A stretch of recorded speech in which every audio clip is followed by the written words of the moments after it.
এই জন্য বলতেছি মুসলমান ইমানদার আল্লাহর গোলাম, আল্লাহ পাক রব্বুল আলামিন দুনিয়ার জমিনে 18,000 মাখলুকাতের মধ্যে থেকে সর্বশ্রেষ্ঠ মাখলুকাত যাদেরকে বলা হয়, আল্লাহ তাআলা যাদেরকে ঘোষণা দিয়েছেন তারা হলো মানুষ।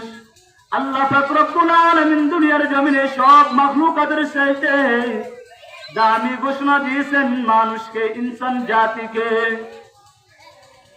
এবার এদের মধ্য থেকে আল্লাহ পাক রব্বুল আলামিন এদের মধ্য থেকেই বাছাই করে নিয়েছেন। এদের মধ্য থেকে সর্বশ্রেষ্ঠ মানুষের তালিকা আল্লাহ পাক রব্বুল আলামিন পৃথক করে দিয়েছেন। রব্বুল আলামিন পরিষ্কার ভাষায় ডাক দিয়ে বলেন, ইয়ারফাইল্লাহুল্লাযীনা আমানু মিনকুম ওয়াল্লাযীনা উতুল ইলমা